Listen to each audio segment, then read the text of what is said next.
There are times when we all could use some words of encouragement and a little pick-me-up to go out and find our silver linings. Yeah, the book Contagious Optimism creates this simple message of hope. And David Mezzapelle, did I say it? After experiencing many life-changing moments of his own. Welcome to the show. Thank you. Nice to have you Thank here. you. Yes. Great to be here. I'm very honored. I do believe that optimism is contagious, so I like that title. But let's talk first about the changes in your life that kind of inspired this book. Sure, absolutely. Growing up the youngest, I spent a lot of time with older relatives and older family friends, and I always loved their stories. I never let that go. And you know, when I look back, I noticed that all their stories have the same things in common: adversity, perseverance, and wisdom that was gained and shared. And as I got older and got into my career, my alma mater had said to me, you know, you should write a book on optimism in business, based on what I was doing at the time. And I said, you know what? I'm ready to do it in 2010, but I said, let's not just make it about me.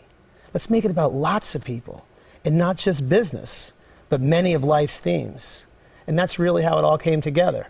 And then we made it a class project for students around the globe, so they can get out and help us get our stories, and they get experience in publishing. That is really neat. So it's kind of helping others at the same time. You talk about positive forward thinking. How do you define that? Sure. Positive forward thinking is the ability to find the silver lining in every cloud, apply it to yesterday or today, with the confidence that tomorrow will be better. You know, a lot of people are going to say, oh, is your unicorn parked right outside the studio here? Right. When you talk like that. All around. Yeah, because people feel like, okay, that guy can sit there and say that, but I'm experiencing this, or somebody did this to me, or I lost my job, or I have a chronic illness. Yep. Well, it's very true. And you know what? When people are going through hard times, they tend to think they're alone. There's like a helplessness to that. But when you hear stories of how others have persevered, it gives you hope. And hope is that foundation of optimism. So, you know, when you talk about wisdom also, you know, wisdom doesn't just come from success. It comes from our failures. So when you gain all that wisdom over time and you share it with others, you're helping them. So when they're in that stage of their life that they need that boost, they need a little education, whether it's financial, health, sports, relationships, knowing others have been there is comforting. It spreads a message of hope. And that's what our book is all about. I think it's great. I think some people, like Molly said, will think, oh, it sounds a little fluffy. So let's kind of break it down to the fact. I'm a huge believer in positive thought creates positive actions and positive reactions and so forth. It just keeps rolling that way. So is there a science behind optimism? Is there something that we need to know that this really does work? It's not just fluffy? Absolutely. Well, first of all, I'm glad you mentioned that. So in the book, these are real stories from real people. So just knowing that is tremendous. Just knowing that I could potentially emulate one of their outcomes, again, gives us hope.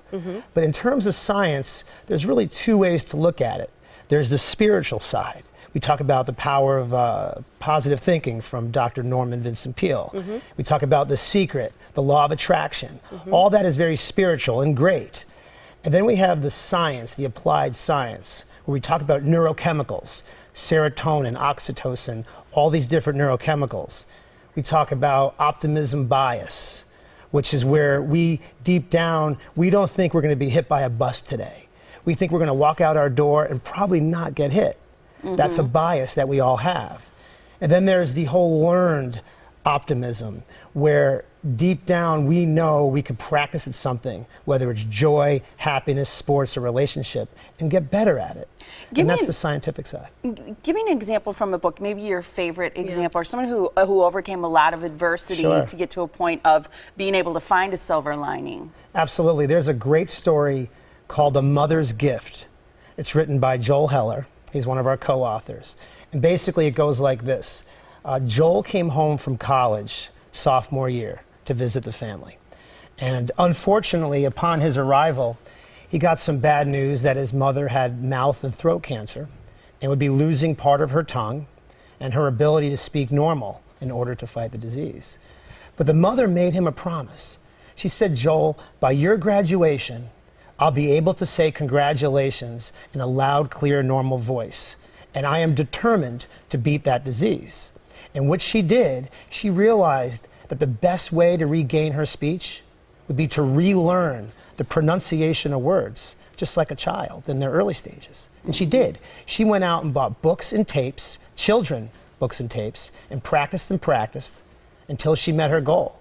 And I'm happy to report that by his graduation, she was able to say congratulations, and she did beat the disease. Aww. And she even resumed her career as a social worker. That's wonderful. And that's one of 110 examples like that. Are there going to be more books like this then, with more stories continued? Absolutely. We plan to do one book a year across a variety of life's themes from people all over the world.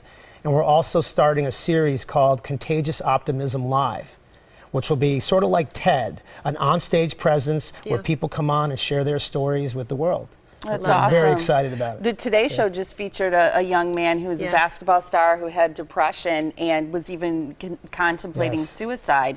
And Ted picked it up. His story went viral. And what I loved about what he said is, my story isn't unique or special. The reason it's resonated with so many people, just like the stories in your book probably, are that it's so common. It's common. It's ordinary people. You know, when you read books about celebrities and CEOs and sports stars, they're great. They're very inspirational.